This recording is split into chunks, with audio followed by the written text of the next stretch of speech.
I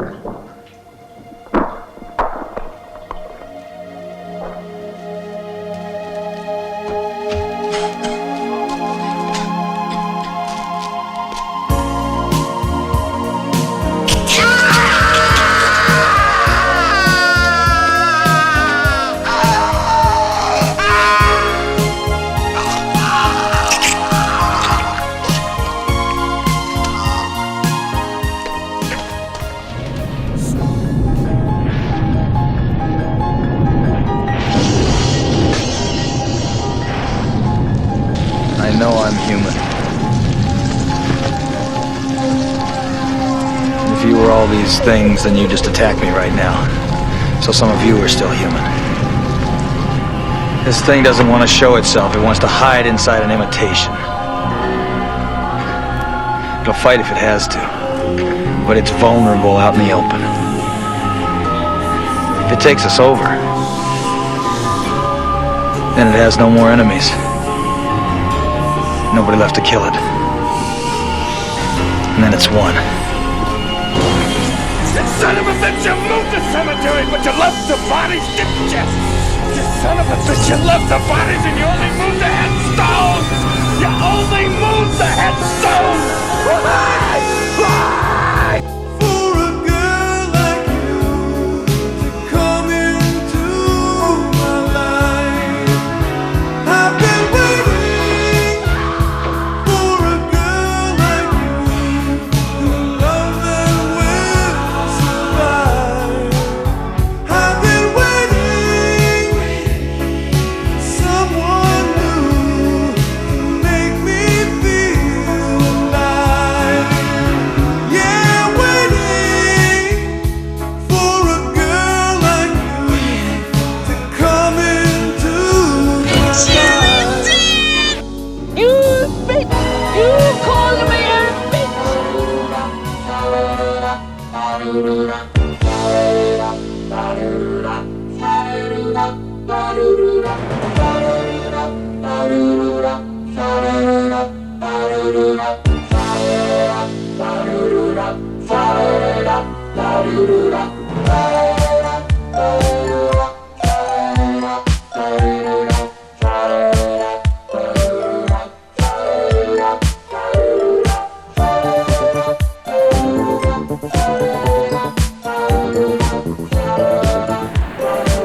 What's in the basket?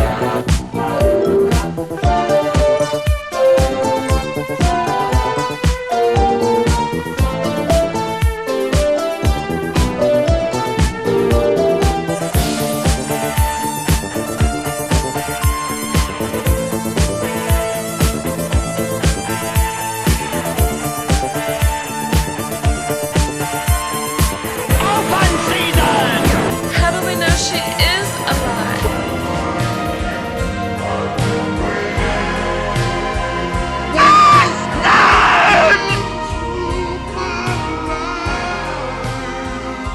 Say, please stop it. There's no more time. You've got to. Please stop it. Stop it now. Turn it off. Turn it off. Stop it. Stop it. Stop it. Stop it. Stop it. Stop it. Stop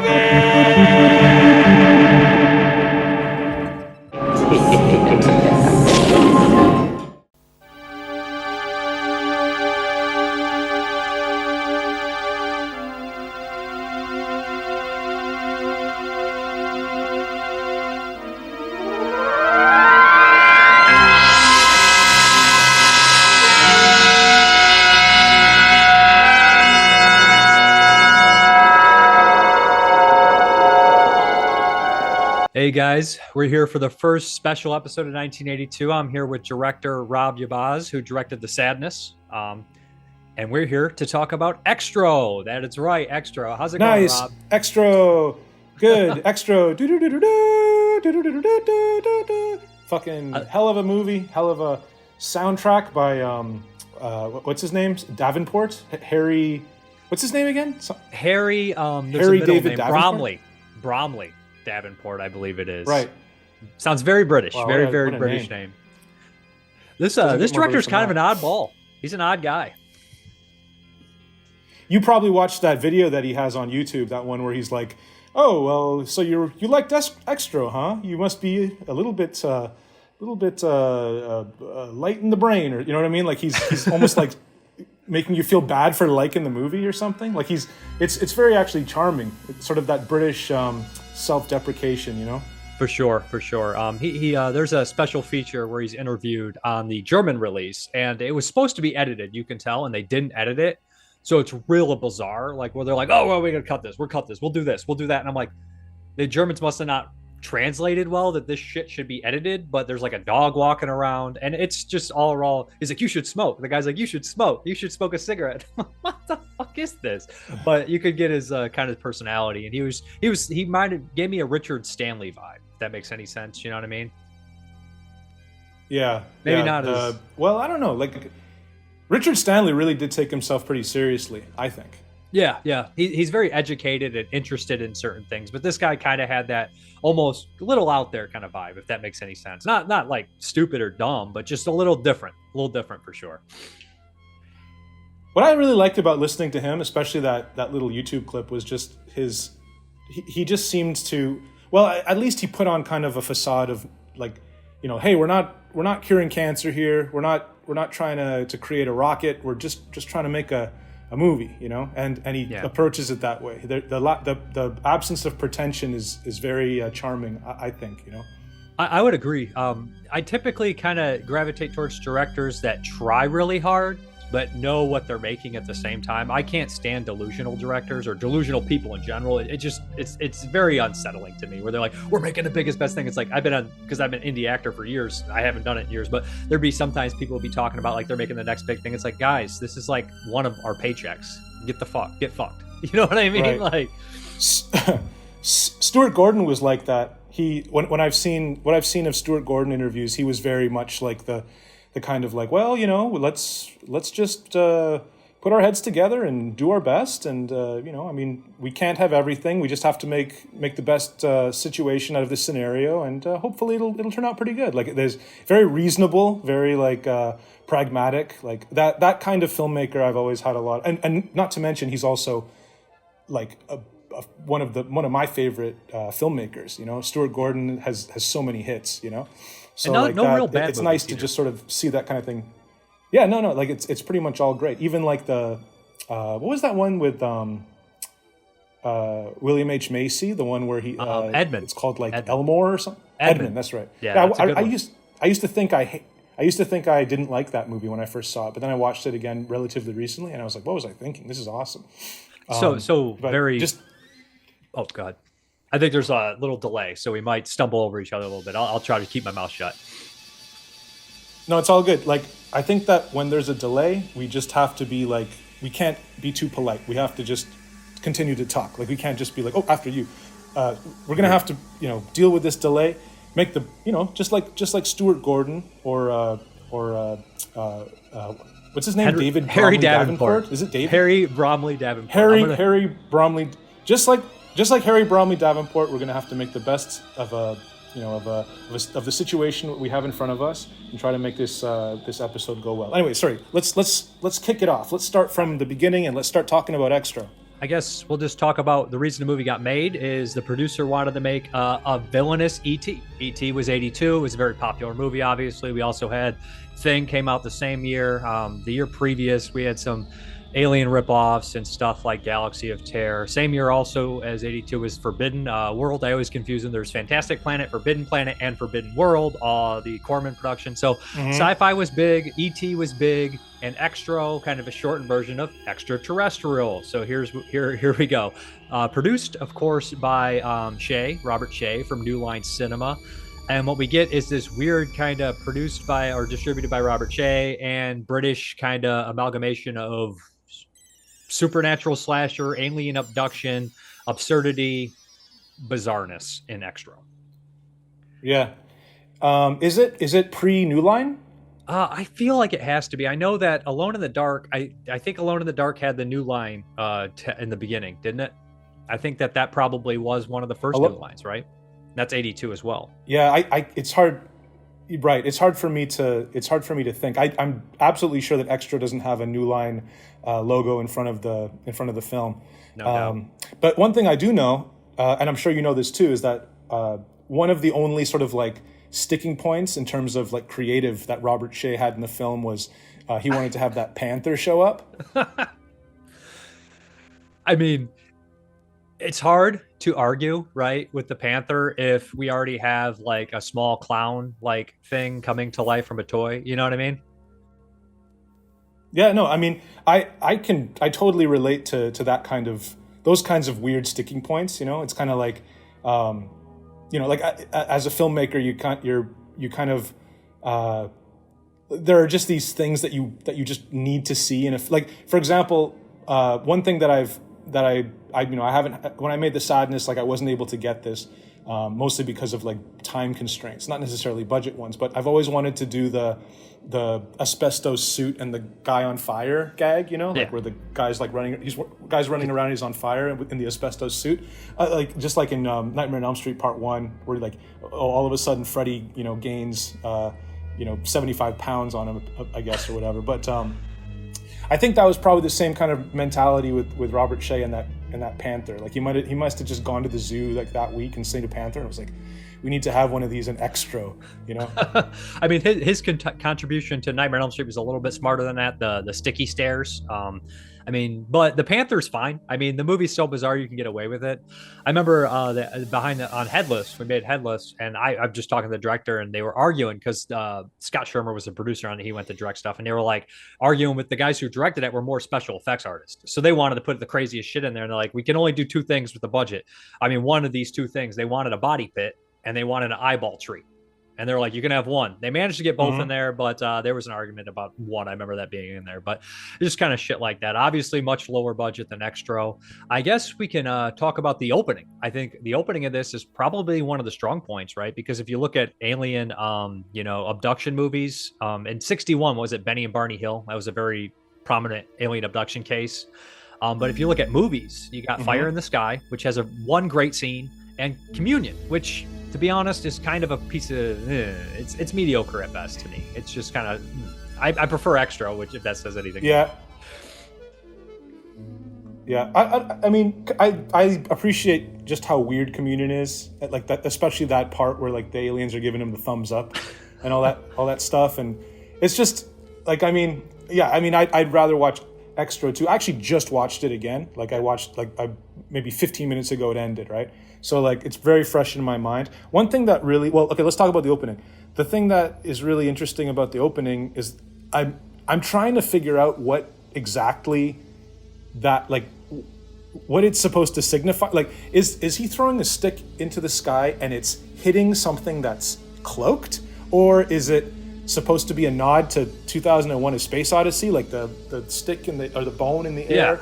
I never really thought about it. Is it like, yeah, like I'm just wondering, like, like I'm just trying to think of the director just kind of being like, okay, so he's gonna throw a stick and then the stick's gonna explode and then that's gonna be how we do, like just the mentality behind, like the logic behind what exactly is happening. I'm not entirely sure, but just as you said, you don't really think about it. You just accept it as being, okay, he's getting abducted by aliens now.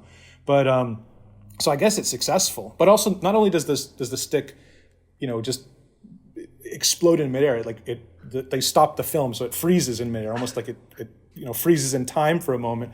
So I don't know what the hell's going on. Like right off the bat, there's a little tinge of confusion, like as to sort of what logically is happening. But as we go forward with the film and we start seeing sort of like how this sort of mythology all works, I like to think that these aliens travel through like interdimensional, like they're interdimensional sort of aliens, like they travel through like rifts or something, because it seems like there are things like rifts opening up in reality. That's how I take it. But anyways, later on, it doesn't make any sense because a ship crashes. You know what I'm saying? Like, that's the funniest thing ever, is the aliens have the technology to get fucking anywhere, but every time it's a crash ship. Yeah. Every movie, like, it's, we can do anything. Well, I don't know, but you look at that ship, like, like when I know the scene, like the scene where the what do you call it?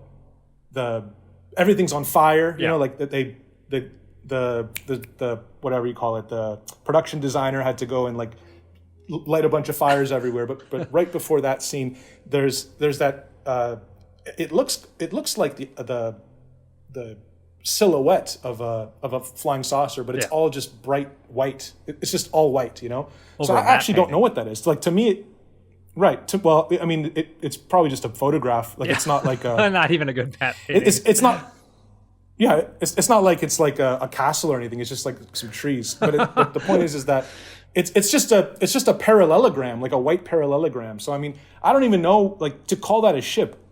I don't know that that's self-evident, really. You know, it could just be some weird thing that we don't even have a name for. You know, like that's how weird I'm giving Harry Bromley Davenport a lot of leeway into sort of like how far his creativity goes. Like, you know, maybe it's not a ship to him. Maybe it's just something else. Like, maybe they just teleported the alien direct. Sure. And then so much of this movie is like, it doesn't even feel like it feels like magic. It feels like the supernatural, you know. So the rules, or like how the mythology works, like none of it really makes a whole lot of sense. And I mean, but one thing that they were correct about is that one of the most compelling things that they ripped off from Alien is the convoluted life cycle, and sort of like how one thing impregnates another thing, and then something happens, and then another thing comes out, and then that thing does something else, but none of it really, I mean, at least with Alien, there's some sort of semblance of logic, but with this one, it's all over the place. But I'm getting ahead of myself. We're just talking about the beginning. So Sam and Tony.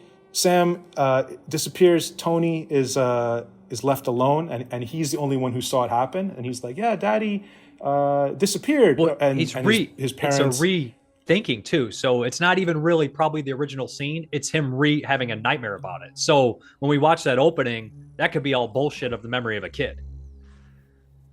Yeah, that's the unreliable narrator. He wakes up to his mom, Rachel, and I don't know about you, man, but Rachel reminds me so much of Claire Higgins from Hellraiser, like Julia from Hellraiser.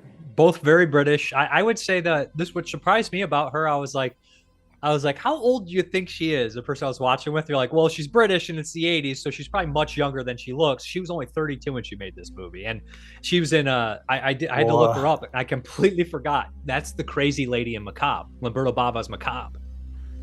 The main lady who has the frozen head. That's her. I didn't recognize her at all. Yeah, I didn't register that. But That's then crazy. when I saw that, I was like, wow. Yeah. In that YouTube clip, Harry Bromley Davenport, he notes that he really liked this actress because she brought so much class to the film. And I think I tend to agree. I think that she's very much like Claire Higgins in Hellraiser, like just sort of that kind of British woman, you know, just sort of at the center of the whole thing, kind of like makes you kind of take it a little more seriously. Yeah. Then we have the character of Annalise, played by, what's her name? I'm not too sure on her name, but we know why she was cast in the movie, because they gotta squeeze in some nudity in this movie, right? Well, I mean, absolutely, and you know, they could do a lot worse than her. Let me tell you. Of course. She's not only that, but I mean, I think she's a pretty good actress. She was good enough to be in The Living Daylights, I guess, right? She was like a Bond girl after this. She had a pretty decent career. Yeah. And then she married some like famous British director, and she like in 2000, and she was with him until he died in I guess last year or something like that. So. Anyways, the point is that, yeah, like, I mean, she married some rich dude, and you know, she's not like one of those like entertainment industry tragedies of like the hot woman who has her moment when she's young and then kind of like withers away into obscurity as she gets older. I guess, I don't know. Maybe I really have no idea. I'm just talking here. I'm trying to keep the podcast there's a lot of here. these Italian actresses who act for a certain time, meet a older producer, get married, retire from the industry. Happens so many times. I can't think of there's a couple off the top of my, like, I can't think of their names, but it's just like, why did this actress stop working? Well, she worked for 10 years, got married, didn't have to work anymore. And I mean, like, honestly, 90% of human beings, if they don't have to work in the spotlight in front of people, they're gonna not do it. I mean, right? Oh, for sure. Yeah, I mean, For sure. I mean, so she plays she plays the au pair. I just discovered this this term, an au pair. Have you heard of this before? No. So an au pair is like a French woman. Usually it's a French woman who moves into with a British family and basically is sort of like a nanny, but they're like student age and they're almost always female, and they do it as like a language exchange. Just in case you were wondering, like, what the hell this like, you know, hot babe is doing living in this house with them, you know? Yeah. She's an au pair, AUPAR. Anyways, take the lead, Dave. Yeah. So the thing I find the most funny about this is when he has the nightmare, like he wakes up in blood, like shortly after that, and they call a doctor. And literally every person and their brother is like, what's this kid done now? Like Joe, the boyfriend, complete dickhead character. Even the au pair is like, well, he doesn't need anything. Like the doctor is the only one concerned about this kid's health. He's like, well, maybe you should see somebody else. And no one else seems to give a shit except the doctor. And he's just like, all right, whatever, and leaves. I found that very funny, is just like, everybody is so casual to just like negate that this kid woke up covered in fucking blood. Like, it's just insane. Like, that no one would be that chill about it. The doctor's like, well, he's all right. That's it. And we should mention this. I guess. I mean, go ahead. No, you go ahead and say the thing you were going to say. No, I was going to carry on to something else, so I'll mention it after. All right. Well, I was just going to say that actually, he doesn't wake up covered in blood until I believe until the second birthing scene, which is something that we should probably spend some time on, because that's such a showstopper, and I'd argue probably the thing that most people are going to remember about Xtro. If they remember one thing about Xtro, they're going to remember the birthing scene. But that's when the kid wakes up covered in blood, and I don't know. Like, I mean, I don't want to make excuses for the shoddy writing, but I don't know. Like maybe. You know, who knows what this mischievous kid has gotten up to, you know? Maybe he's playing a prank, and he's not hurt. He's not harmed in any way, you know? So maybe the doctors are kind of like, oh, okay, well, he's fine, and he's covered in, you know, blood. Maybe he just got it from the fridge or something, or, you know, who knows? But I guess as long as the kid's not hurt, I can see them kind of like letting it go. But you're right, it is a little bit peculiar. You know, nobody else in the movie knows that there's anything extraterrestrial happening, so I can let that slide, I guess. Maybe. You mentioned magic, and I definitely do see that, because if you're looking at E.T., right? E.T. had the power to heal. This was a little bit different because the father gets taken away. A lot of people say, well, he's been replaced with an alien. If you watch the Ebert review, it's like, I don't think that's what happened. I think that they took the father and they did some weird scientific thing on him and made him partially an alien to give him these powers, because he definitely has a connection with the sun still. He has a connection with the sun in some sort of, I guess, like telekinetic or telepathic bond, even before it almost can turn into what's the word I'm looking for when you have a mental thing that can turn to physical, psychoplasmics or something like that. But that's what happens to him, right? Yeah. He's birthed and he's covered in the blood, and this is before the father even has more interaction with the kid, because there's the point when he does the weird sucking thing, which is where you think he would get the powers.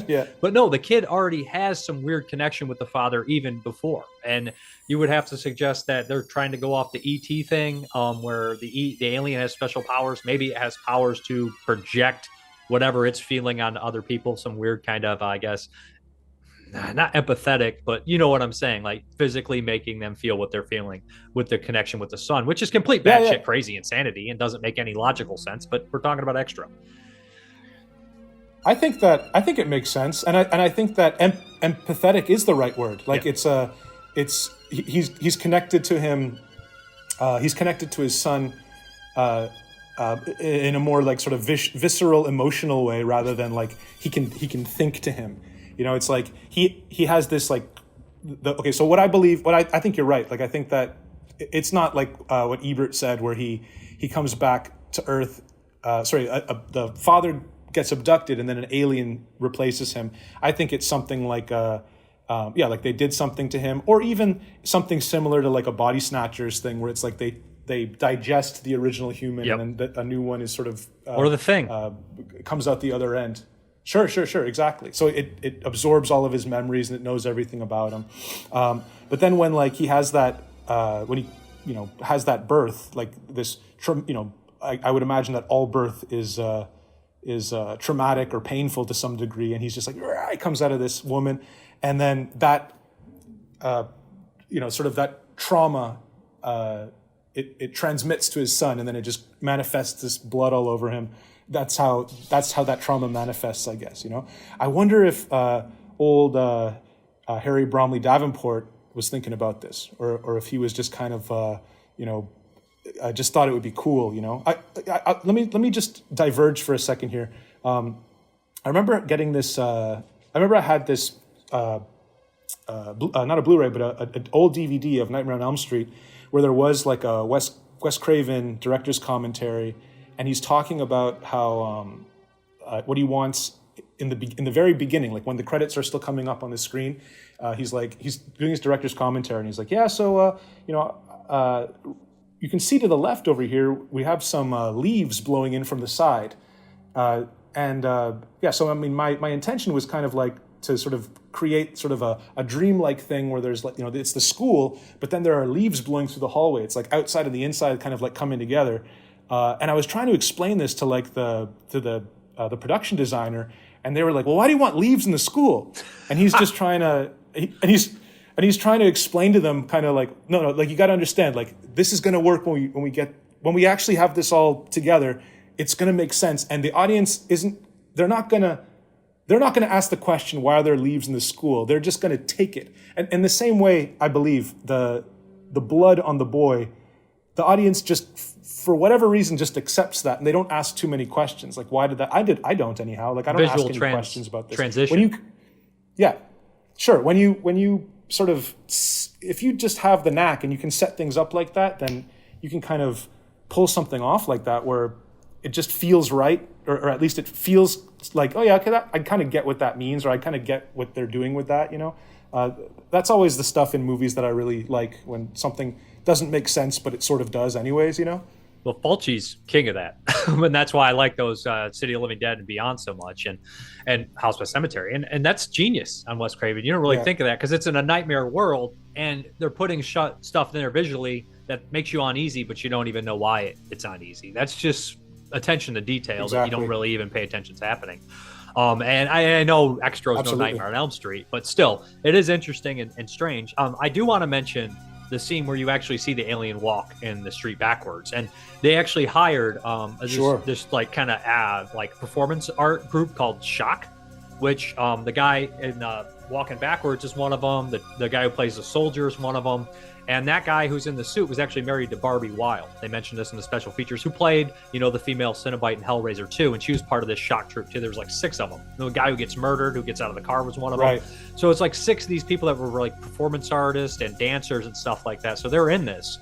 And he talks about he having to be the alien and he's walking backwards. And that's one of those stuff that's just made him nightmares, honestly. Like, I think when you think monsters, when I want a monster, I don't want a guy painted black with sharp teeth. I don't want Darth Maul. He looks cool, but he's not a fucking monster to me. That is a monster, man. That is unrecognizable. It's uneasy. It's deadly spawn shit, man. It's just a bunch of teeth, and I don't want it near me. Yeah, absolutely. I'm surprised I haven't really. The only other time I've ever seen a monster suit like that was actually. This is literally the only other time was on that show Face Off. Remember that special effects makeup show? I remember the show, but I wasn't too big into television at the time, or ever. Okay, well, I've never. Okay, so the point I'm making is just that I've never seen that kind of suit ever attempted ever again in any other movie, and the only other time that I've ever seen it anywhere else was just on an episode of Face Off. And then the only thing I can think that's like comparable, where you're kind of like, making a suit but recontextualizing the human body in a different way, are the creatures in the remake, the Tobe Hooper remake of Invaders from Mars, where they got like bodybuilders with like dwarves on them like backpacks, and like the bodybuilders were walking backwards, so the legs would bend backwards, and then the dwarf was controlling the mouth and like whatever, you know. So I mean, and that won a Razzie for best special effects. So I mean, you know, no good deed goes unpunished, right? Yeah, I mean, I can only imagine Hooper selling that to the guys at Canon, although Canon was just letting anything go at the time. But I could just imagine it like, no, man, we're gonna have bodybuilders with little people on them, and it's gonna. You're just like, whatever, man. I don't even fucking. You just have to go with it. Who is the special effects artist on Invaders from Mars? Sounds like a good idea to me. I mean, it makes sense. I think it might have even been Stan Winston. Yeah. I mean, they're cool. That's probably I like the movie, I think, but the coolest thing is the special effects, honestly. Yeah. And the first, like, once the army gets involved, I sort of check out, you know, like once they get to that sand pit where like the whirlpool and the army, it's all army stuff. I'm kind of like, I liked it better when there was this kid running away from his teacher eating frogs and everything else. That was cool. And then just when he first goes on the ship, that movie, like hook, line, and sinker, I was into that movie. But then around maybe the 60-minute mark, I'm just like, I don't even care what's going on anymore. The runtime's too long. I'd still recommend it. I mean, it's a classic. Yeah, I mean, the original 50s. That's the problem with a lot of the 80s remakes of 50s movies. Not all of them, but a big chunk of them are just too damn long. When you watch a movie like The Invasion of the Body Snatchers from 56, it's an hour and 20 or something, and it's everything in the 78 version. I like the 78 version, but it's everything in that time. And same thing with the original Invaders from Mars. I wouldn't say so much about The Thing, but you know what I mean. And that brings up a thing too here when we have the direct comparison to the 50s and 80s, right?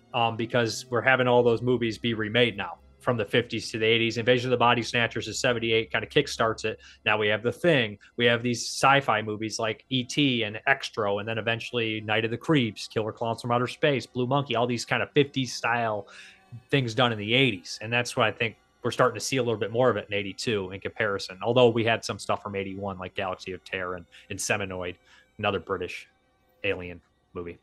But yeah, it's starting to kick off even more. I was gonna say that.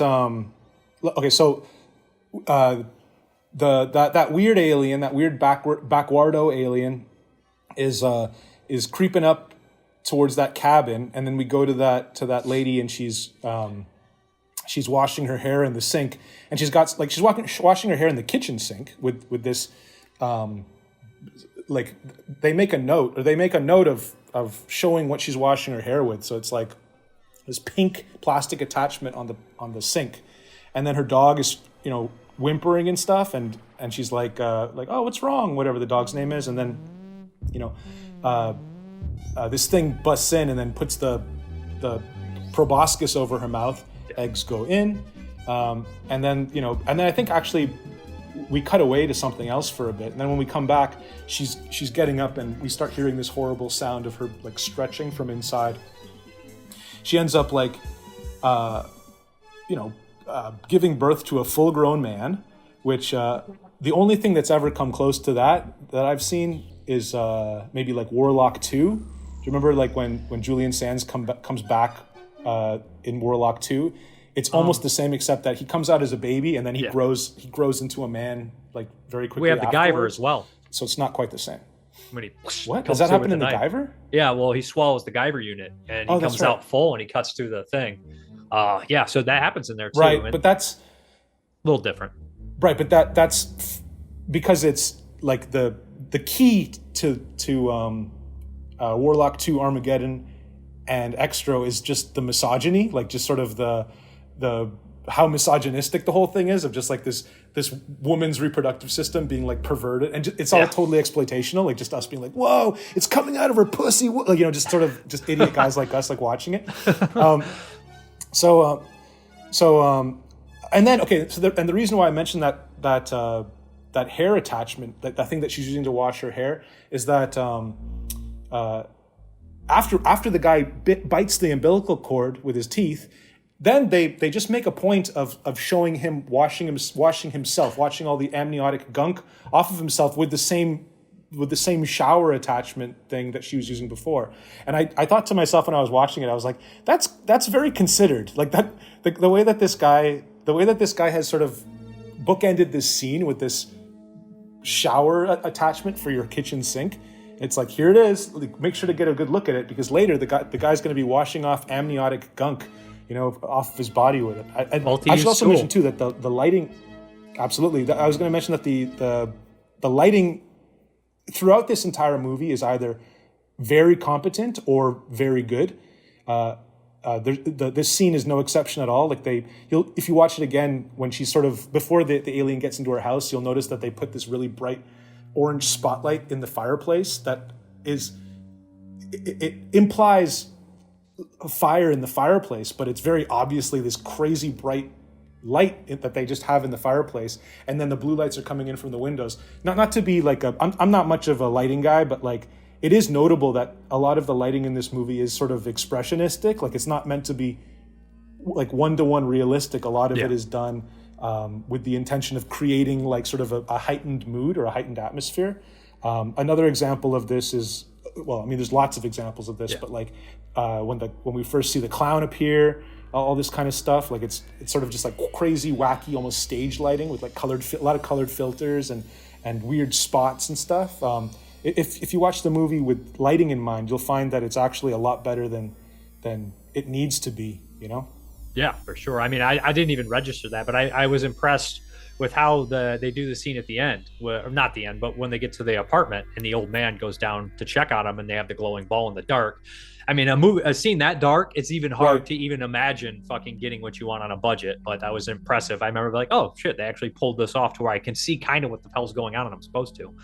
But if we're getting into like the kind of long line of monsters or impregnating or raping women, we'd probably have to go back to Frankenstein, King Kong creature carrying the woman, right? But as we progress, and I remember I was hearing somebody talk about, they covered Humanoids and Galaxy of Terror, which are two Corman movies.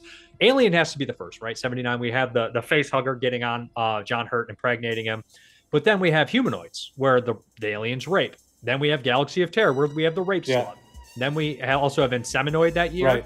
But then we get into 82, where we have Beast Within, the Cicada Man rape, two of them. And then we have Xtro. Right. So it's just this weird fascination, right, with monsters raping. And I made the joke about it, it probably goes back to early, the woman being carried by the monster, it's implication for sure. But later on, it probably goes even further back from like old comic books or something where like a zombie was reaching like this and a woman's in a towel and somebody's like, it's kind of interesting. You know what I mean? Yeah. Well, I mean, who directed The Beast? Was that The Beast Within was Philippe Mora or Philippe Mora, who did Howling 2 and 3. Philippe Mora? Yeah. Right. I think that guy is maybe underrated, I think The Howling 3 is like really, really good. It's been a while. I've always really loved The Howling 3. Yeah. If you get the chance, I know that you're a busy guy, all you do is like watch movies and stuff, but I think the Howling 3 deserves it's maybe one of the better ones of the series. I went through a Howling recently. I went through sort of like, I wonder if the Howling movies are good, and so I watched all of them, and like, there's not a lot there, to be honest. But Howling 3 is pretty good, and and of course the Howling 1 is a classic. Yeah, of course. But yeah, I mean the idea of the monster violating, like, I mean, the most innovative and the most brilliant thing about Alien is that the violation that tends to happen, by a man to a woman is something that happens to a man in Alien, and that sort of like, it implies this sort of idea that like, this creature, it doesn't see the male and female distinction. It's just it doesn't matter. It can violate you no matter who you are, and there's nothing you can do about it. So it's this very it's almost like spinning that dynamic on its head, because as you have done, like taking it all the way back to like King Kong, like the helpless woman being overpowered by like the monster, or like even like Dracula, like seducing the virginal woman, and like sort of the subtext, or like the how do you say that, the metaphor is sort of like bringing out sort of like the the promiscuous side of like a virginal sort of Christian woman, like that kind of thing. Yeah. I guess you can kind of make that connection. Not to be too much of like a film school kind of guy, but yeah, like I mean, this whole idea of like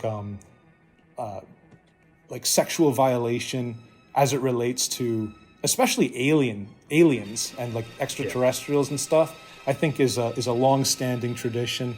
I'm kind of a big fan of it. I think it's cool. I think it kind of is sort of an interesting way to kind of talk about sort of like weird sort of sick ideas in a way that is sort of safe, you know?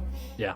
Well, I mean, think fear of the unknown. The aliens are unknown. We don't know if they exist. We don't know anything about them, anything like that. So what's the scariest thing? If you fear it, you got to hate it. You got to be scared. You know, you make it the enemy. So what's the scariest thing that could happen to you? Being violated. You know, I mean, what are most like males' biggest fear? Going to prison and getting raped. That's one of them. It's one of them. I'm serious. Yeah. It's a serious fear for a lot of people. This actually sounds like the, you know, the meeting, like the very brief meeting that we had when we were trying to come up with sort of how to tackle the sadness. When we were writing the script for the sadness, it's just kind of like, well, you know, what's the worst thing you can think of? It's like, well, if you're a guy, it's probably the worst thing that you can think of happening to you, and that's probably getting raped in your ass. So, you know, that's probably going to be what this movie is going to be. That's going to be the centerpiece of this movie is getting fucked in your ass. But in any case, let's move right along. So we're past the birthing scene, and now now what are we doing? Now Sam has reappearing. He's picking up his kid from school without Rachel knowing. And how did the people not know? Like the teacher's like, he came and picked him up. It's like they don't know anything about this kid. I guess it's the 80s. No one really gives a shit what's going on. You know, there's no helicopter parents telling the teachers everything. But it's very funny that they didn't know that this guy was not in the picture forever. You know? Yeah, you're right. Like it doesn't make sense.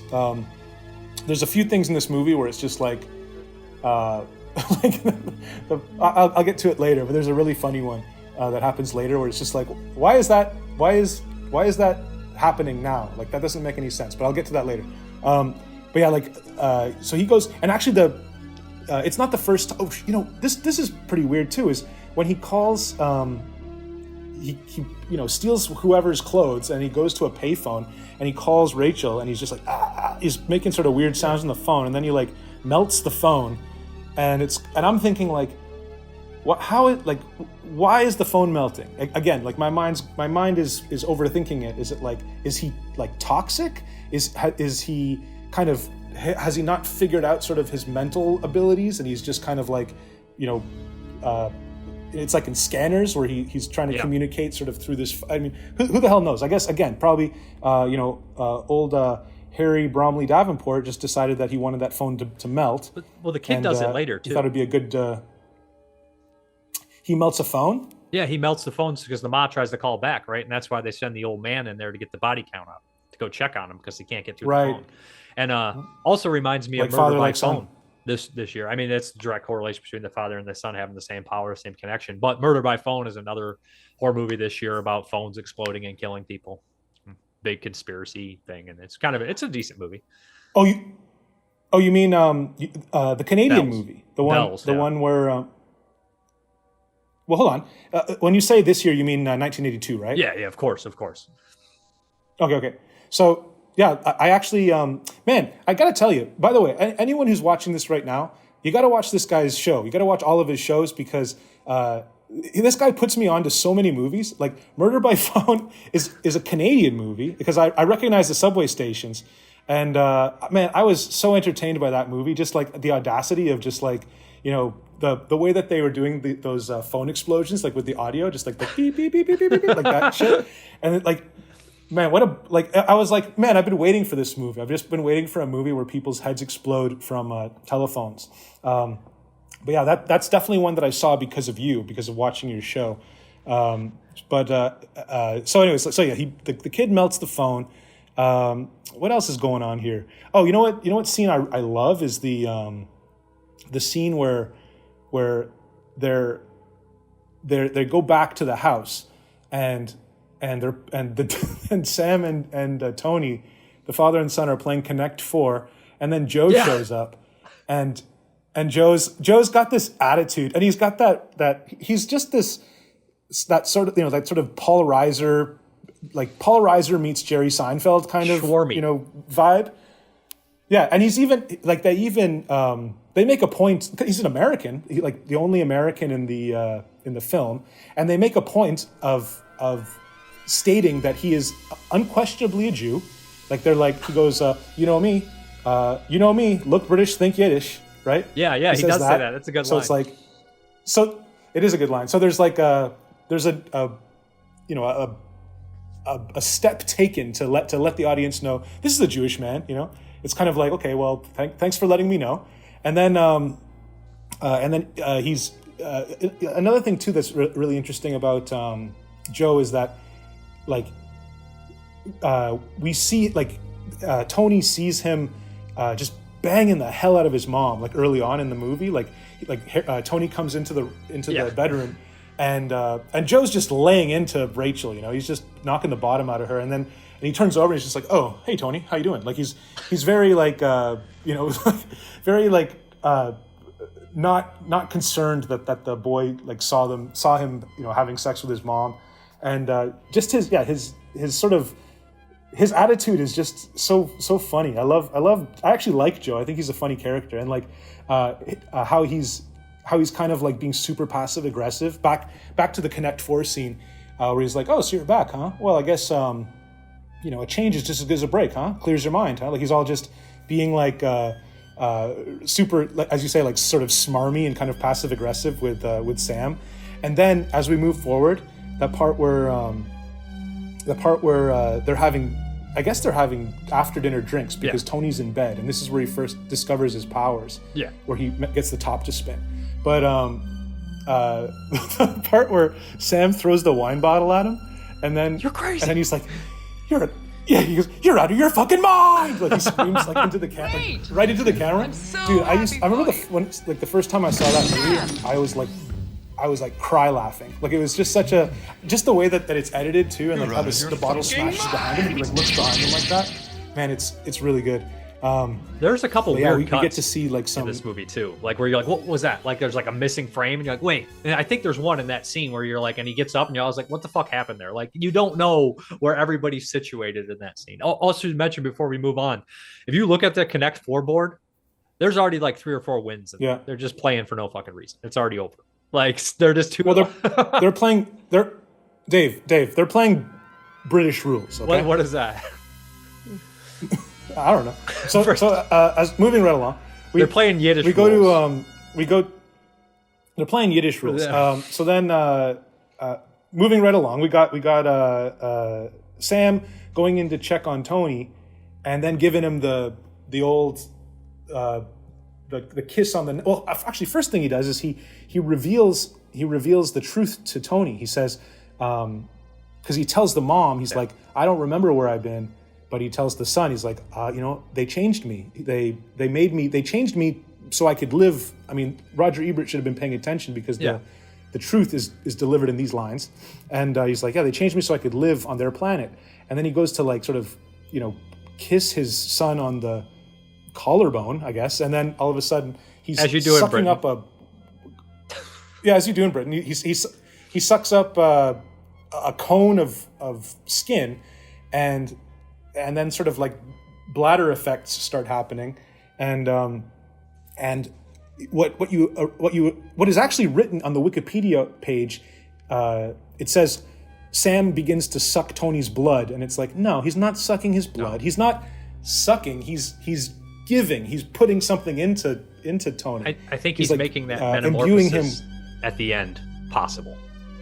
Yeah, right. And also I'd like to think he's sort of like enhancing his ability to manifest psychic projections or whatever you want to call that. Okay, so where do we go from here? I mean, we didn't mention the snake, which I find very funny because I don't remember in E.T. if the kid had the weird collection of animals, but in the movie Extraterrestrial by Juan Piquer Simon, the ripoff of E.T. from '83, the kid collects all sorts of animals. And he has a snake in this one too. I don't remember if Elliot has any pets except the dog in the original ET. He has the connection to the frog, but this kid has the snake thing. And it's so weird. The snake named Harry, who's laid a bunch of eggs, apparently. But, it's so gross of a scene when he eats the eggs. What would you do if you walked into your dad eating snake eggs? It's also weird, too. Like, it's not weird, but it's actually funny just how, like, the decision was made, like, so Sam, because he's an alien, he can't eat, he doesn't eat chicken eggs, he can only eat snake eggs because he's an alien and those eggs are weird, It's like, there's probably not much of a difference between a reptile egg and a bird egg anyways, Like if they really wanted to make it more, quote unquote realistic, they'd have him drinking Drano or drinking like the chemicals from under the sink or something, drinking motor oil or something, and like, Dad, what are you doing? Or he's pouring a quart of motor oil into his ear or something like that, That would have been more realistic in terms of like the logic of the film. But no, he's eating snake eggs. He's eating snake eggs from the male snake, Harry. Yes. Who's later brutally malleted to death by the neighbor downstairs, who I thought was like a German lady. Like, did you think that she was playing sort of like a German immigrant? I felt like everybody, because she's doing sort of a weird accent. Yeah, it was like a different country or some shit. Like it was like a halfway house for like foreign exchange people or some shit. I didn't know what was going on, but I think she was a German. But her name is very typical. It's like Miss King or something. It's not strange, but that lady's been in a slew of movies. And I forgot what she was in. A bigger one. Oh, she was in Haunting of Julia. I think she's the old lady who gets kind of all fucked up, and she's like, "Oh God!" She just freaks out. She's good in that. She's okay in this bizarre performance. Yeah, that's a few years before this 77. one. What's her name? I wrote it down. Actually, I don't really care. It doesn't matter. But she's not going to hear it. What else are we doing here? Yeah. So then, Harry. It's Mrs. Goodman. It's just Mrs. Goodman. Yeah. Like I said, it was very typical. Mm-hmm. So then we get our dwarven clown, the iconic dwarven clown. What do you got to say about that? Well, I remember the special features there. Like, well, Stephen King probably saw this, and it's like, come on, that's a bit of a reach. That is a fucking huge reach. I mean, when was Gacy around? And also, everybody knows that it's a ripoff of Nightmare on Elm Street, as said by Tarantino, but he's not wrong. But I'm just thinking, like, I don't see that. I think it's very bizarre. Like, I don't understand. It's like there's always been a bizarre thing of putting small people in weird situations like that. It makes it even more quirky. It's like, does it? I mean, I think a full-size clown would be just as scary, if not scarier. But since it's a toy, it only can turn into a small person. I don't have much to say about the clown. Well, not. I do. The dwarven clown. I think that I think that just sort of the okay. I mean, I'm trying to be very careful about what I'm saying here, but like all I'm trying to say is that like there's a particular kind of like peculiar look that a dwarf has, Yeah. Like their features are kind of distorted in a particular way. You throw some makeup on that, you got yourself like a pretty menacing character. Also, the fact too that it's the psychic projection of a child, so he wants to make something kind of like closer to his size. It makes sense. I mean, Pennywise wasn't a dwarf. I'll tell you that much. No, he was not. I don't think so. That definitely would be a stretch. I don't know. I think it works well. We got Ralphus in Bloodsucking Freaks. We got the Sinful Dwarf. Is it called the Sinful? I was about to say the Cruel Dwarf, but it's the Sinful Dwarf. I have more toys upstairs. What a picture that is. Oh, jeez. Yeah. That's a good one, actually. That's probably the best evil dwarf of all time. I have a soft spot for Ralphus. I'm a pretty big fan of Ralphus myself. It's a good movie. From Bloodsucking Freaks. Yeah, absolutely. That movie blew my mind the first time I saw it. I could not believe it, and just how it hit the spot for I just wanted to see a movie that was just a bunch of like grotesque vignettes held together by like a thin sort of a thin plot that had something to do with maybe a ballet, maybe, I don't know, and then convincing the ballet critic to be disgusted or something. Like, it's actually a great film. And what's his name? Seamus, the guy who plays the Sardou, that Sardou. actor. He didn't live too long after that, Yeah, didn't he? He died, didn't he? Pretty quick. No, he died like less than like 5 years or something, or like maybe like 2 or 3 years after that. But fantastic performance. Another thing too is that a split second is given when the dwarven clown shows up, where he flicks out a yo-yo, and the yo-yo comes out and it shreds some books. Like, it goes up the wall and it like some paper goes flying, and you're kind of like, oh cool, is this dwarven clown going to be using sort of like a razor blade yo-yo like as a weapon? And no, instead he favors this like floppy mallet, like this floppy hammer. But he does use that razor yo-yo at the very end, at the scene that you cited when he kills the landlord. Yeah. When you see that spinning thing show up, that's actually the same thing. So you get yourself a little bit of a what do you call that? Not a reprieve, but a reprisal. Reprisal of the razor blade yo-yo. Then we got Action Figure Man, or actually Action Man, the British analog to G.I. Joe, who has so this is actually my favorite instance in the movie is when that old lady goes to answer the door. She puts the deadbolt in the door, and she opens up the door for like just to look who it is, and the bolt cutters come in and clip the bolt, and she closes the door. Like, that's terrifying. You know, that would be that's really something scary. That should be in like Death Wish. That scene belongs in like a New York City rape revenge 70s thing, you know? Yeah. Well, so the best thing about Miss Goodman, I'm gonna rip that off. take it out. I mean, no one will know. But the best thing about Miss Goodman is when Joe's coming up the stairs, he's like, where are you going now? She's like, I'm going to my apartment. Oh, it's your apartment now. Like, she, like a so-and-so's back. She's just like rubbing it in just to be a dick. If anybody deserved to die in this movie, and then she goes, I think it's her. And she goes, I'll miss our little talks. She goes like that, like such a like a busybody, you know, like, it's like the she's old in lady everyone's in business and shit. Miss 45, like the old lady who was like with the dog, was just like looking through everybody's shit. It's like, get out of here. Like, dude, don't get me started on old people. I don't want to get canceled. But they don't. You can lean on you can lean in on old people because they don't know how to use the internet, so it's all good. They use it. They just get scammed on it. Oh, that's true. As long as you stay off of Facebook, as long as you stay off of Facebook, I think you'll be okay. So what else do we got here? We got they kill the two people, and then we have, of course, the babysitter, or not the babysitter, but the nanny, live-in nanny, and her boyfriend, who kind of comes out of nowhere, where we get our big sex scene, of course, the au pair, and that's one of the most grotesque things that happens to her. Actually, it's kind of bothersome.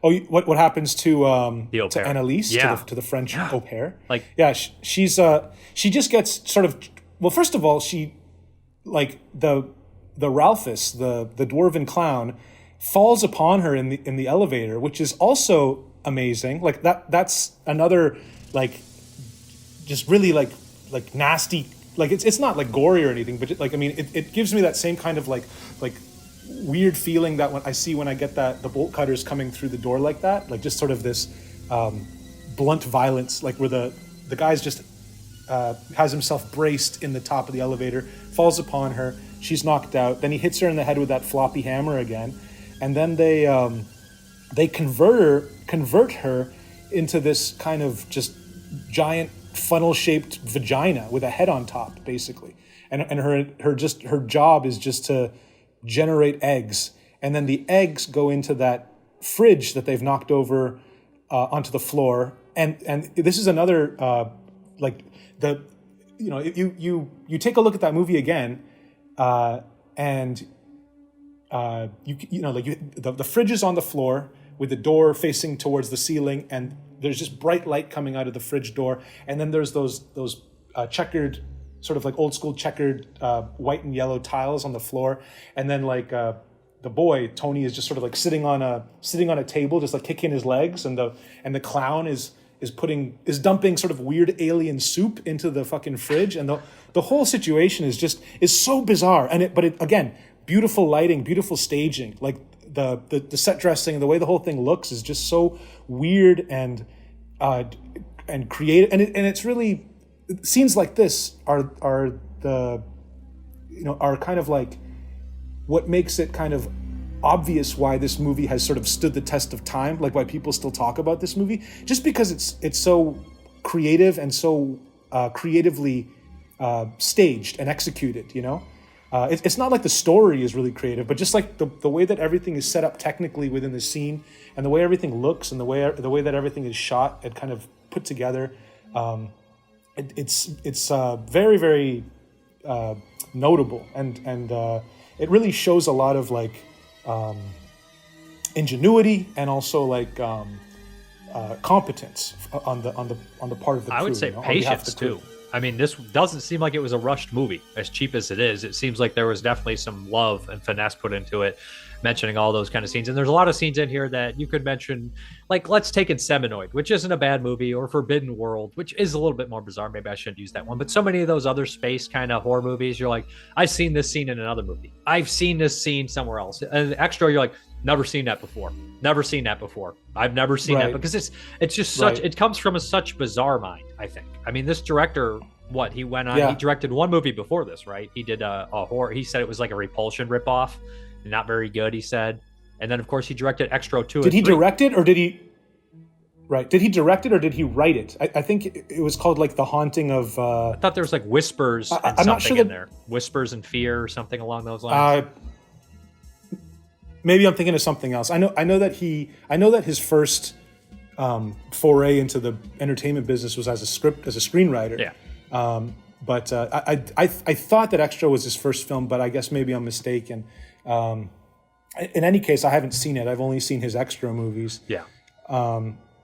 Let's get back to Rachel and Sam. Yeah. Because they begin to reconnect. They begin to sort of like, she starts to kind of fall back in love with him, you know, and who can blame her, really? You know, I mean, he's kind of a piece of ass. You know, he's got that nice prominent nose. He's got a real nice head of hair on him. He's a good-looking guy. Good I mean, frame, for the most part.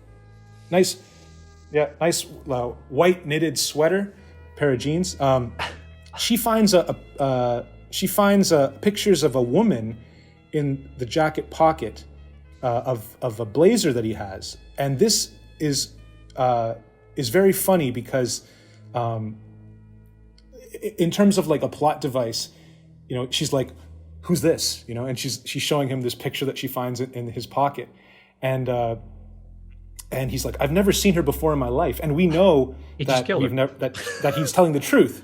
Yeah, we know that he's telling the truth because this is the jacket from the people that he's killed before, right?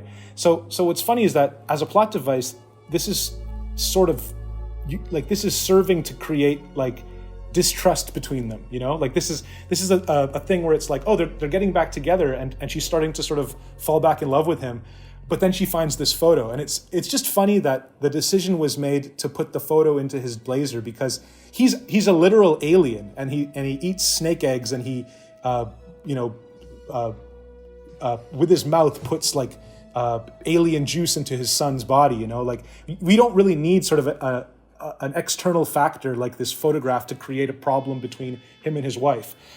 But so you're kind of like, why did they do this? And also she's like, and what about this? And she pulls out like a wad of cash, and he's like, I've never seen that money before. The money never materializes into anything plot-wise. Like that money is just kind of like, he doesn't know what it is, and then it just gets lost in the rest of the movie. But what's actually funny is, as I was watching this, I was like, why did they introduce that photo? Like, who fucking cares? About using this photo to create distrust between Sam and Rachel.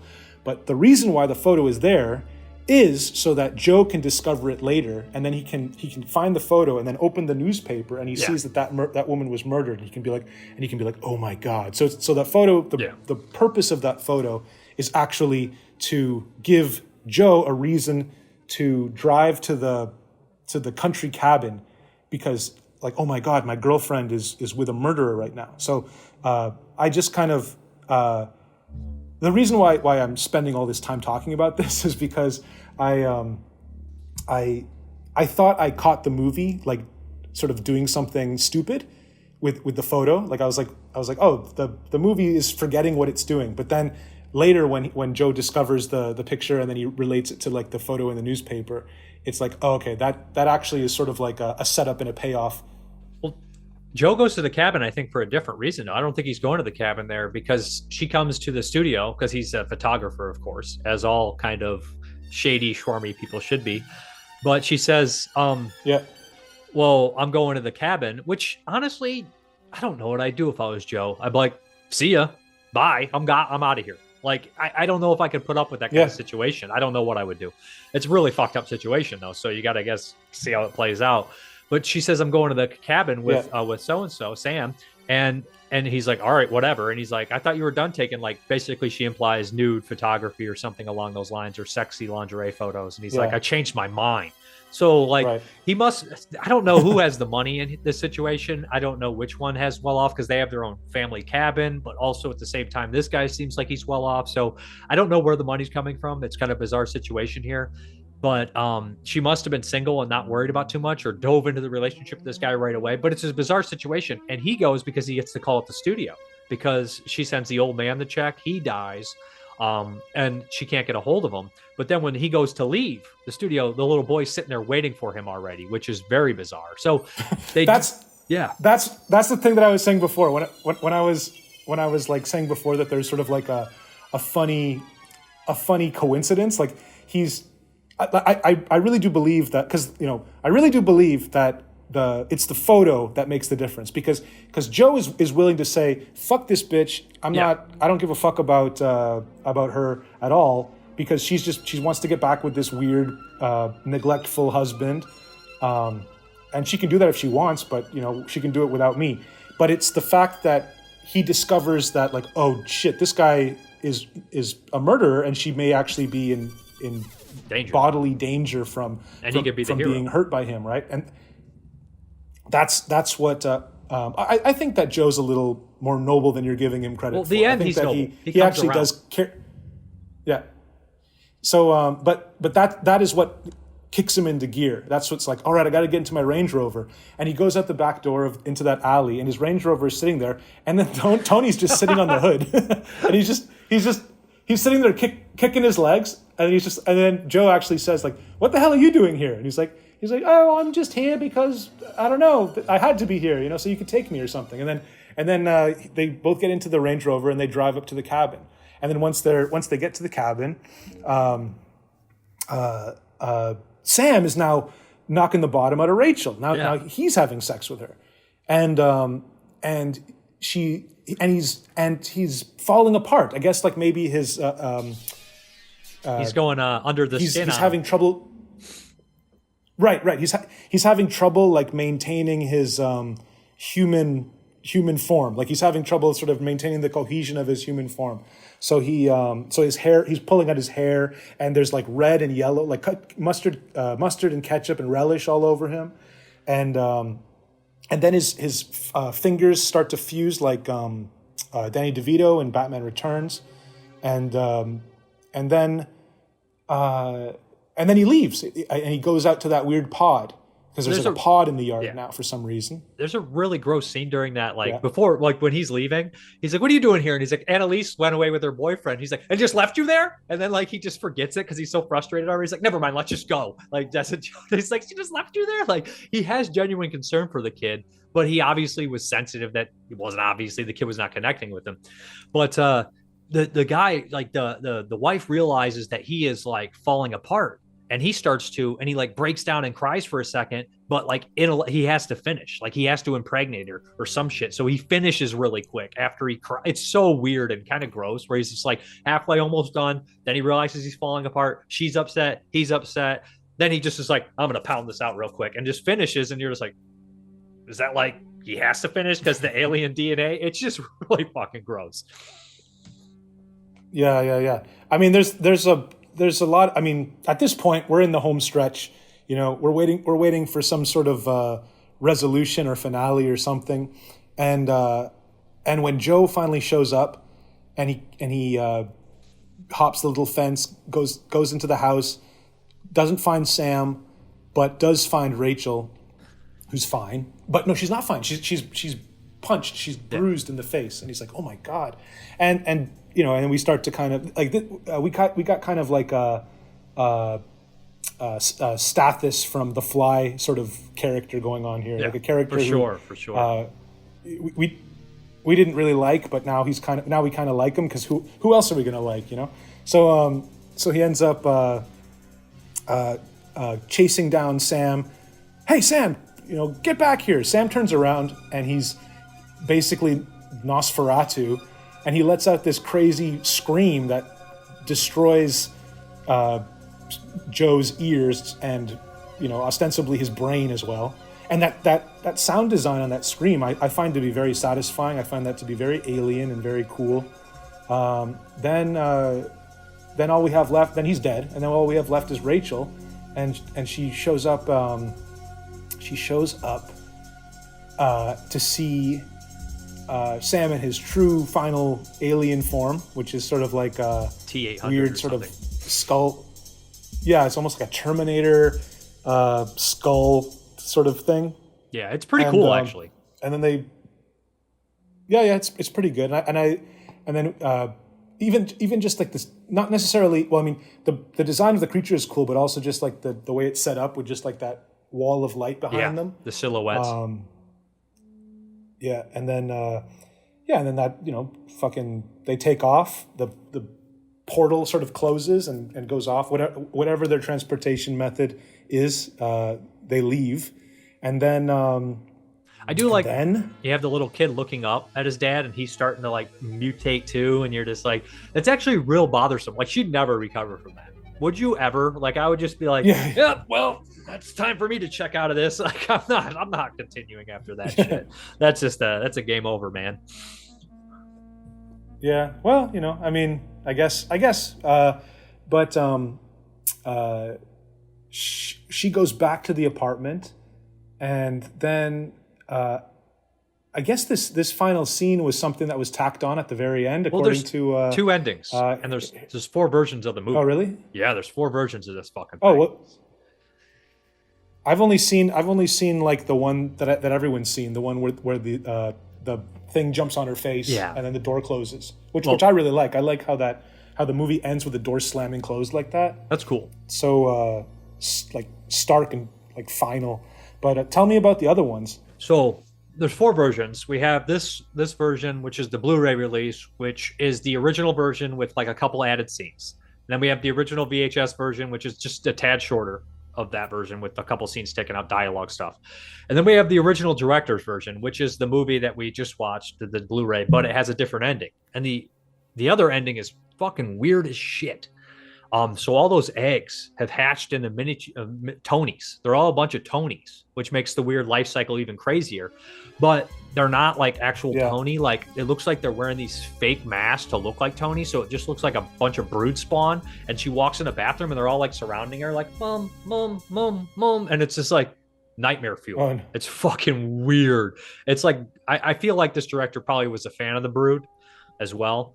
But the other version is one where the director went ahead and like took his original version and remastered it and added weird stuff. And see, it's like the scene where he throws the stick. It's like adds like new effects that are just like don't fit and they look very strange. I only watched part of that and I was like, it's not for me. Like he has an introduction where he's like, maybe better, maybe worse. You be the judge. Like he doesn't. At least he's knows better to not include the original versions. I hate when people do that. They're like, well, I'm including this because I think it's better. No one cares what you think now. We want to see the original version. That's what we're here for. Yeah. I hate saying that, but it's the truth, right? Yeah. Absolutely. I don't know, like that ending where there's like many Tonys sounds pretty cool to me. I guess it just depends on how it's executed. It's weird. Kind of reminds me of those that from the 90s, those Aphex Twin videos. Did you ever see that? Yeah, Come to Daddy and stuff like that. Come to Daddy video? Yeah. Yeah. Yeah, awesome. Also very, very British. Yeah, so there it is, man. Fucking Bob Shea, he got his Panther. Harry Bromley Davenport created quite the film and got to hang on to the word Xtro, but not the idea Xtro. And so he decided to take Xtro and make a what do you call it? Just a pastiche of Aliens, I guess. Is that kind of what you would say Xtro 2 is? I've actually never seen Aliens? 2 and 3. I know Carnosaur 2 really? is just aliens. I was just about to say that. or the Bruno Mattei one, which one, I don't remember which one, Zombies the Beginning or On the Living Dead. They're both those are just like big ripoffs and they're fun. But yeah, no, I've never seen it. What's it called? Xtro 2, the second something, and then 3 is Watch the Skies. So 1990 for the second one, 1995 for the third one. So quite a bit of ways. Right. Yeah. I mean, it wasn't worth the wait. I mean, Xtro 1 is the one to note. It's the noteworthy one, and it gets me thinking, like, just sort of this kind of movie that's like about like psychic projections or like manifesting manifesting reality, like just from thought. You don't really see like I mean, there have been a few movies here and there, but there was one called The Sender. I don't think I've seen The Sender. The one I'm thinking of is like a relatively recent one that who's that guy everyone likes? Mike Flanagan. I think it's called like In Dreams or something like that. If you lay me down before I sleep, is it, or something like it's something like that, right? It's something like the old If I Die before I wake, right? Before I wake, yeah, something like that. Yeah, I've never seen that one. Yeah, but like it's just too maudlin. It's too like it's not scary enough. It's just they lean in on this whole sentimental thing, like oh man, my son died, and it's instead of it being kind of like I want there to be like this kind of movie that maybe feels more in line with something like Patrick Still Lives, or you know what I'm saying? Telepathic nonsense, like something that's just telekinetic. Sorry, or just. Right, telekinetic nonsense. We need a good what was that movie that Joe Bezos made that was about telekinetics? Mind's Eye. The Mind's Eye. Scanners ripoff. That's a good one. Right. Yeah, I like that too. I mean, I don't know, psychic stuff. I mean, this is really what Xtro. This is really where Xtro kind of shines. That's not entirely true. Xtro shines in two places. It shines with sort of like this psychic manifestation sort of thing, and then it also shines with this bio horror alien ripoff, like with life cycles and creatures and monsters and goo and eggs and laying eggs and cocoons and this and that. It's all really cool. But yeah, man, fuck. I don't know what else I got to say about this thing. I mean, I find Xtro to be very inspiring because, well, I mean, we've talked about it for like an hour now. It's just so creative in the execution, and it really shows like how, just you don't even really need to have a good script.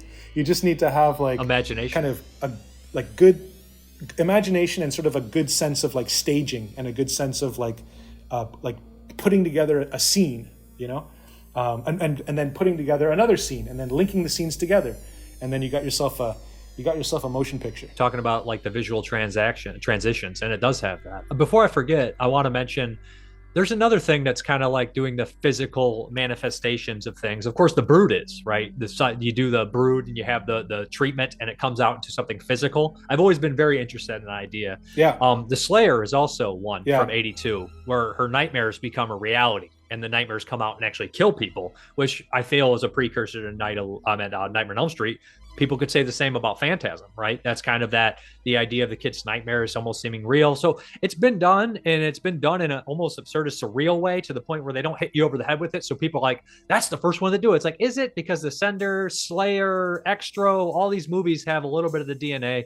Horror is always a trajectory, right? It's always constantly doing these little bits in here. So it's hard to say what is a major ripoff. I mean, we could say Bruno Mattei for sure on a lot of his shit, but some people, it's not really there. And before I forget, we should compare it to a little bit to Contamination with a lot of the eggs, which is just an Alien ripoff in the first place. And the opening, the Xtro with the paper falling, they do it in the Thing from 82, but they did it in the original Thing from 51 too, the opening, because Carpenter recreates that opening. And I believe Xtro has a similar thing where it seems like the actual title is tearing through the actual visual frame. And that's probably why that opening is just a fucking picture, right? To make it easier on them. Well, the opening in Xtro is just as a star, kind of like. But don't they tear through like creating the screen the X in a similar fashion? I don't like. I see the similarity, but it's not the same process. It's not quite as elaborate. Yeah, it's not quite as like violent as the Thing is. Shit. Oh fuck. I had a good thing to bring up too. Oh yeah. I was just gonna say that like stuff like this. There are definitely like a lot of like Alien is the one that I think matters the most and probably the most influential. But yeah, it's like to sort of. And you're right, like Contaminate. I mean, that's what I was going to mention. It's just like all I was going to say is how much I love the sound design in Contamination, like the sound of those eggs. Just no, they kind of have like a like a tone, a halo like a sound effect, right? Yeah, I love that shit so much. Like sometimes I'll put that movie on just for that sound, and then but to sort of figure out. Because they all really do add something. I love the scene in Contamination when they lock that, or that woman is locked in the bathroom with the eggs, and it's almost like a bomb about to go off. I just started laughing to myself. Yeah. No, it's awesome. I mean, this is some good stuff here. This is high level shit. Just don't go in and shoot her in the face. Throw an egg in there and wait. It's so James Bond kind of villain shit. Like, just shoot her. Just shoot her in the face. Well, I mean, this is come on, Dave. This is drama. This is theater. Suspense. That we're doing here. Suspense. Right, suspense. It's Hitchcock. Yeah. But like they all add something, right? And it's kind of like it all builds upon just the same kind of crap, and then best case scenario, like the people who make movies in the future can kind of reference all of that, like the Pizza Hut buffet, and then they can kind of use that to sort of towards their films, and that's how that's how the culture, I think, ideally should work. Yeah, of course. It's kind of like people doing it instead of AI. Of course. Like I mean, that's a whole other can of worms. Yeah. I don't even like talking about that anymore. It's so annoying. It gets old. Yeah. So what else do we got? Do we have anything else that we need to talk about with Xtro? Or is there anything else you want to ask me since you have me here? I definitely want to mention the soundtrack being pretty good. But here's a little fun thing that I'm ripping off from another podcast. It's more successful than mine, of course. And it's F this movie. They always do this Hardcore thing. history. Better or worse? Just a simple yes or no. Which ones you think are better or worse? If you like Xtro, say Xtro. Okay. Against the other ones. So these other sci-fi horror kind of films. Alien. Okay. Is it better or worse than Xtro? Yeah. Oh, I mean, Alien is better than Xtro. Okay, Aliens. Yeah. Aliens? Yeah. Aliens is better than Xtro. Galaxy of Terror. Xtro is better than Galaxy of Terror. Humanoids from the Deep. That's a tough one. I like them both very much, but I'm going to have to go with Xtro just because of the creativity. And let me, I know that you just want a yes or no, but I'm going to cite you because what you said earlier when you said like, yeah, you know, like Galaxy of Terror, it just feels like a ripoff of like something else. Yeah. Or like humanoids from the deep. It just feels like we've seen, like maybe it's like Piranha or something. But Xtro just feels like Xtro. So that's why I choose it instead of what was it again? Was it humanoids from the deep? Yeah. Okay, I love yeah, humanoids. So humanoids from the deep is less. Yeah, me too. I actually I probably shouldn't say that. Yeah, whatever. I'll next thing. So Xtro wins in that contention. Inseminoid. Xtro's better than Inseminoid in my opinion. E.T. Not a horror movie, but still for the fun. E.T. is just so good. I love E.T. The part where E.T. is at that riverbank getting eaten by a raccoon when he's, remember that part? Like the part I remember when they find him and he's just a white like turd and they're like, oh. Yeah. That's exactly it. They find him on the side of a riverbank and there's a raccoon gnawing at him. And you're just like, like, and just the thought of just like being a little kid and just seeing that, it just every time I see that I laugh so hard that I cry. And Xtro doesn't. Xtro's good, but it doesn't make me laugh so hard that I cry. Except, well, I mean, it used to back with the part where he's like, "You're out of your fucking mind." But you know, let's move along. So better than these 1982 horror films. All right, The Thing. Oh, the thing is better and more influential. So yes, Forbidden World. It's The Thing for this one. Forbidden World? Yeah, I don't think I've seen Forbidden World. it's made around the same time as Galaxy of Terror. It's very much an alien style thing. Michael Bowen has a small role in it, and there's a saxophone. That's all you need to know.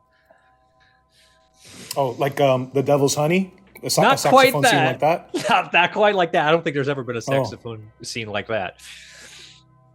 I think Creepshow. that, by the way, I think that's actually, I was just going to say, I think that's actually my favorite. I think that's my favorite Lucio Fulci movie is The Devil's Honey. It's a good one. I mean, it's an underrated one. I mean, Yeah. you only hear about the same 6 or 7 movies. Guys got Controversial. like 20 great movies at least. You know what I mean? But Yeah. Creepshow. Creepshow. I'm going to go with, I'm going to go with Creepshow. Poltergeist. Yeah, I'm going to go with Poltergeist. I'm going to go with the basic bitch picks. I mean, I'm the same. Halloween 3. Yeah. Yeah, Halloween 3. I've watched that movie so many times. And it's just it's just a better movie. It's crazy how like that's the one that Tommy Lee Wallace knocked out of the park, and he never really was able to knock one out of the park ever again, you know? Then I mean, he's done some good stuff, he did, of course, It. but never like a home run. Yeah, but I mean, you know. Yeah, it's second half. It is what it is. So much of that movie is like them just playing that song that goes like, it's like, it's all right, say it's all right, have a good time. Like it's that song, and it's just that song, and then just the Losers Club doing something, and it's like do it like 3 times in the film, and I'm just like, chill out on doing the medley to that song, you know. The montages. It's pretty unwatchable, man. I don't hate it. The montage, right? But I grew up with it too, so I mean, the fucking that's nostalgia. Yeah, no, me too. I mean, what are you, like 80, 85 you were born? I was born in 86. You're 86. Yeah, I mean, like the It miniseries, like I watched that when it came out, like on ABC, right? Like it was a television event, and it scared the fucking shit out of me, right? Like, I mean, I grew up with it too. The Tim Curry, like it's so funny. Like I developed a fear of the actor Tim Curry. Like I would be scared of him in like Home Alone 2. The new It movies and that guy Sarsgaard, was it Bill Sarsgaard, who plays Pennywise in those movies? I cannot stand it. I just do not understand. I I don't understand why people even like that Really? version of Pennywise. Like, to me, it's just not working at all. But sorry, I digress. Do we have any more? Yeah, we just do quick ones. I think Tommy yes Lee or Wallace no's? also did Fright Night too, didn't he? I'm a big fan of Fright Night too. I know He did. Yeah, I'm a big fan of it. Again, a nostalgia one. But No, Friday. You're right. You're right. Fright Night 2 is a very, very fine film, and like, yeah. I mean, does it not? The only problem is that it's not better than Fright Night 1, and that sort of hinders it, you know, because it's like, oh, okay, it's not as good as Fright Night 1, but it's still very good. If it was just standalone, I probably would say it's another kind of like home run from Tommy Lee Wallace. Yeah. But anyways, you were saying something? Friday 3. Friday the 13th, Part 3? Yeah. Yeah, so to be honest, you know, I'm not really a big fan of those Jason movies, but I really, really like Friday the 13th Part 3 because I think that's the scariest Jason. I think I've never really been scared of Jason except in Part 3 where he's just like this big lumbering mongoloid. Like, yeah. And his attitude and his size and sort of because he doesn't behave that way in any of the other films, you know, like his behavior is so atypical in Part 3. He's almost sexually motivated. Yeah, like there's there are some that scenes weird where rape scene thing. It seemed, yeah. I mean, I'm down with that. Like that to me. I mean, you know, I made the sadness. Like I really do feel like it like I really do feel like invoking sort of the threat of sexual violence is like, I mean, it can be used too much and it spoils the film. But I feel like using it to the degree that it was used in Friday the 13th Part 3 is like very smart and adds sort of this extra layer of danger. So I like that one a lot. All that being said, probably I would pick Friday the 13th Part 3 over Xtro. Tenebrae. Yeah. Tenebrae all day. Basket Case. Whoa, that's a good comparison. But Basket Case will win for me because I love those like New York in that era movies. Oh yeah. Like you can shoot anything in New York in that time period, and it's is Basket Case 82? Yeah, or those 81? are all those are 82 so far. When I did the better than 82 ones. Okay. Sick. Yeah, Basket Case is so good. Love it. I love Basket Case. Pieces. Damn, these are all really good ones. Pieces wins, I think. New York Ripper. Yeah, I have to go with the New York Ripper. That's just the audacity of it. Just you know, sheer audacity. Yeah. And last, I don't want to go through every 82 There's movie. one thing. Oh, go ahead. Yeah, let's go through every single one. 200. No, go ahead and give me the last one. Q, the Winged Serpent. I find that to be, well, Xtro I would choose. I find that Q is kind of like a grueling watch. Like I find that it's like it takes a lot out of me. I mean, I just got finished saying that, like, oh, I love the New York City movies of that era, and that's a quintessential one. And you have like Michael Moriarty. I'm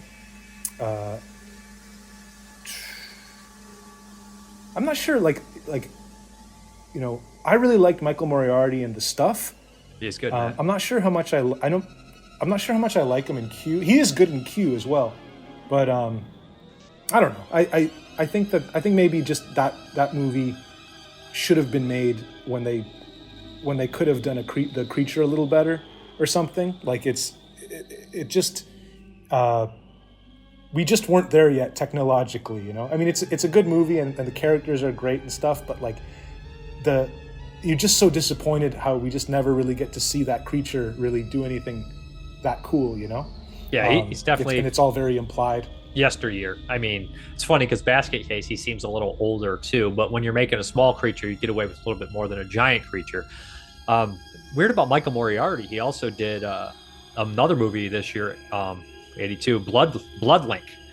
And That is an off the wall double performance by him where you're like, what the fuck are you doing? Like, you know, he's one of those actors that I think if you don't reel him in like Larry Cohen can do, he's just going to be all over the fucking place. He's just mad. He's a madman, you know? Does he play two characters? He plays Is that twin what you mean brothers. when you say double role? Yeah.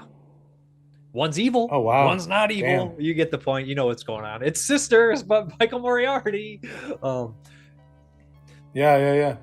82. And it's called Bloodlink. Yeah, it's not great. I feel like Alberto Del Martino did it, who did a slew of horror movies. He did what's that one called? The Chosen? Did he do the one with Kirk Douglas? Did he possibly do that? He did Miami Golem, which is not a great movie. Oh,